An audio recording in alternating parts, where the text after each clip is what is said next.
in Davao, businessmen, were even afraid to come near me. Kasi pag manalaman ng administrasyon na yan, ni Bangag, ika-cut off, pahihirapan, gamitin yun. The bureaucracies of government have been weaponized by this administration. So intindihin na natin yun. Intindihin na natin yun. What we can do is,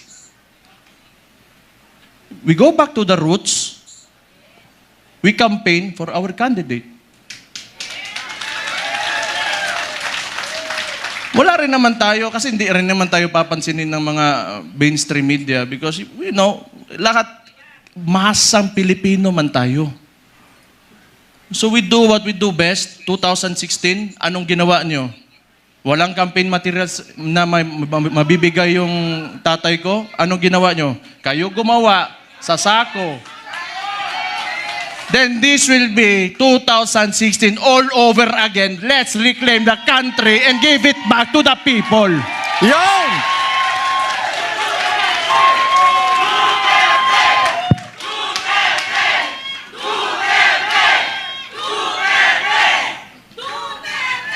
I just want to mention yung binanggit yung idol ko rin si Robin Hood Padilla kanina na totoo naman yung mga oligarko na yan. They are in control of, walang nawawalang oligarko sa buong mundo. Lahat ng nations in the entire world have oligarchs.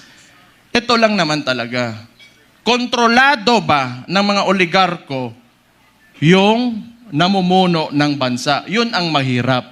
Ang kailangan natin, they have to be separate so that yung leader of that country can protect the people from exploitation of these oligarchs. Kaya hanggang ngayon, ayaw pa rin nila sa amin dahil binangga yan, walang iba kundi si Rody Duterte lang. Yon!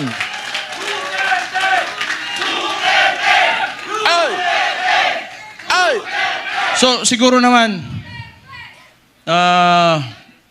yan, nag-declare na yung kapatid ko and we're going into the 2028 elections.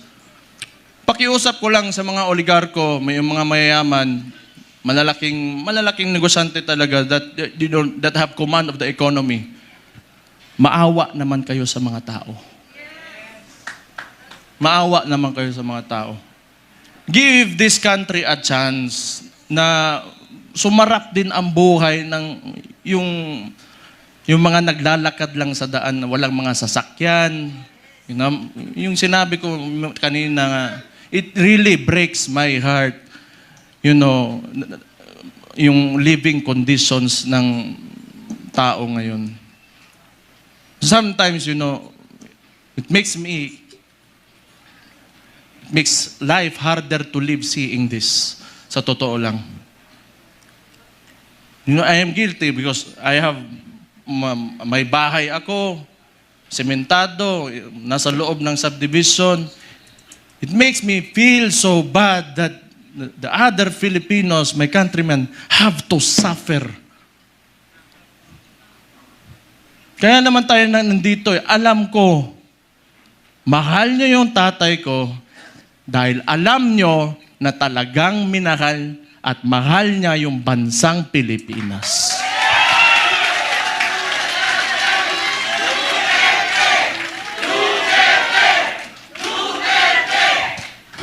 We have to, you know, turn this around. We have to make this country turn around. Hindi pwedeng ganito. Andun na tayo. Alam ko, kahit yung tatay ko nasa Netherlands, binigay sa mga dayuhan. Alam ko nandito pa rin kayo kasi naniniwala kayo, pinakita ni Rody Duterte na kaya pala natin angatin natin ang ating bansa. You know what? Kayo lahat mga Pilipino, do not settle for this. You deserve better. You deserve better. Sinasabi ko sa inyo, you deserve better. Kaya, be optimistic, maniwala kayo na we can take our country to greater heights. Sinasabi ko sa inyo, alam nyo na eh. Kaya nga nandito kayo, naniniwala kayo. Just hold on to it. And someday, awa ng Diyos, talagang may Diyos talaga. And may hustisya talaga. Makakamit natin ang Pilipinas natin na pinapanaginip natin. Yun.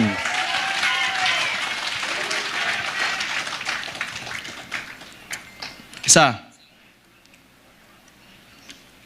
lahat ng politiko, kailangan bitawan natin yung mga pansarili nating gusto. We have to be selfless public servants. Unang-una yan sa lahat kung gusto natin talaga umangat itong bansa natin. Sabihin na natin, may nakawan nangyari, bigayan ng pera, whatever. Kasi that should be enough. Nagkaroon na kayo ng presidente that tolerated it. So what's next? Dadagdagan nyo pa? Nagpasarap na kayo ng sobra-sobra? Gusto nyo pa?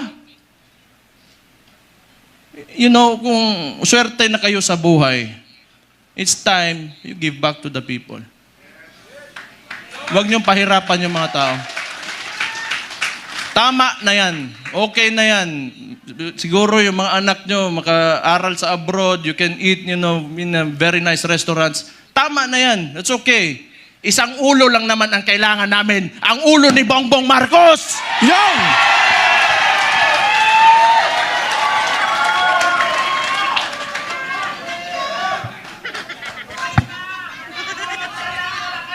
Kaya,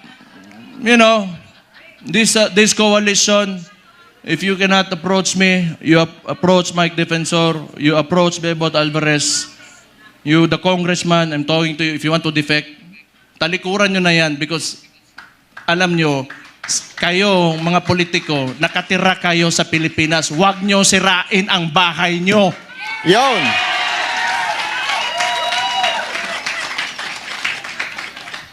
Tanawa na. Gusto ko lang din idagdag, idagdag ko lang. Kasi 'di ba, marami nagagalit diyan, narinig ko na naman, ay ewan ko. Yung tungkol kay Guangson. Sabi nila, dating binanatan niya si Pangulong Duterte, dating binanatan niya si VP Sara Duterte. Oh, ngayon, nagbago na siya. Nagkamali siya. Nagbago na siyang pananaw. Sumasanib na sa atin. Ba't ayaw natin tanggapin? Akala ko ba we are here to convince the other Filipinos? Kaya nga sabi niya dito alinaw na sinasabi ni Basti dito O kayo mga congressman, tama na yan, okay na yan, sige na, okay na. Sumama na kayo dito. Tapos pag sumama sa atin, sasabihin natin, babalimbing ka, dati ka naman mga hindi Duterte, anti-Duterte ka naman dati. Putang ina, bubula bibig. Di ba gusto nga natin dumami? Gusto nga natin sila sumama sa atin, pero pag sumama naman, sinisiraan natin, nagagalit tayo.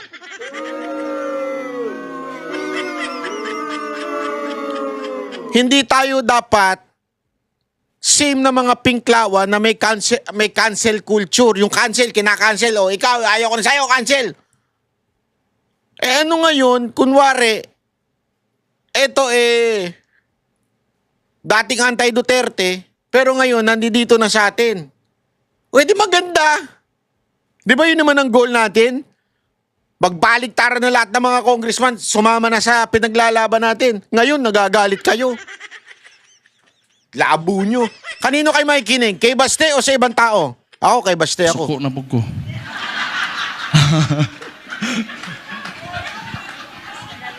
Pero,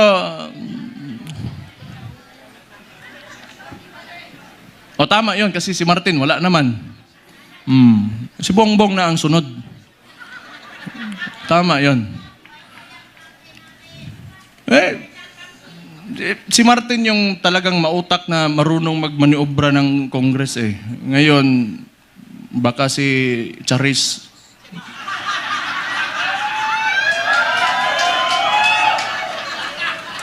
Sino yun? Kilala niyo yun? Charis. Kasi rinig ko, chismis lang to ha. Chismis, wala ko sinasabi. Puppet speaker lang yan si, yung speaker ngayon. Hindi ko lang alam sino yan, Charis. Basta narinig ko, Charis daw. Patay.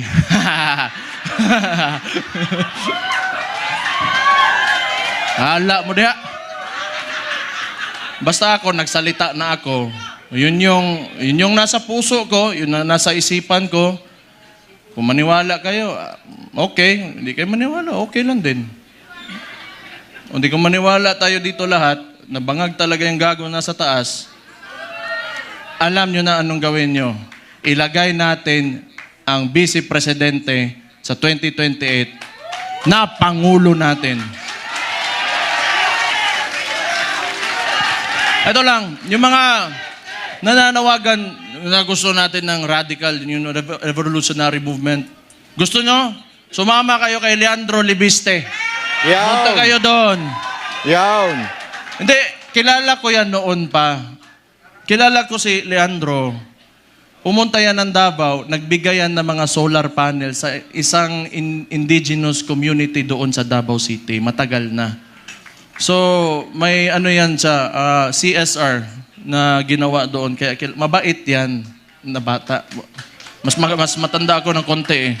Mabait yan si Kong. Mabait yan. Kaya yan naging ganon. Kasi alam mo yung mga mababait na tao, pag ginalit mo, patay ka talaga. Mag-ingat kayo. Ayan pa, may isang isiraulo si Attorney Harold Respiso. Sabi ko nga nakita ko tong gago na ito, sabi ko, puta, hindi lang pala ako ang siraulo dito, may kasama na ako. Wala yung isang isiraulo din, si Kiko Barzaga.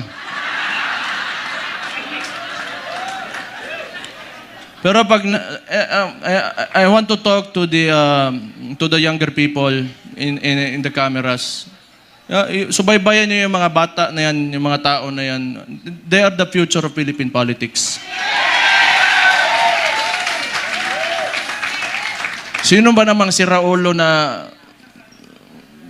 lalaban ng administrasyon, magiging opposition, lalo ng ganito kaabusado? You know, what seemed to me, yung ginawa nila sa tatay ko, was a state kidnapping. Yung mga bata na yan, di natatakot yan. We need people like them. We need people like them. May iba naman, diplomatic, parang si Senator Bongo. Okay yun. Hindi pwedeng lagi tayong galit lahat. Diba? Dapat may mabait din sa atin. O, diba? Ayan, hinalimbawa pa si Senator Bongo. Kaya yung mga gumagawa ng issue kay Senator Bongo, parang awa nyo na. Itigil nyo na yan. It's time to unite. Campaign Anak kayo ng putang ina nyo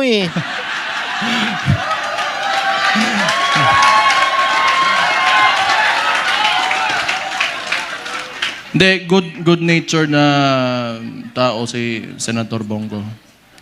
So, ano pa ba? Kumain na kayo?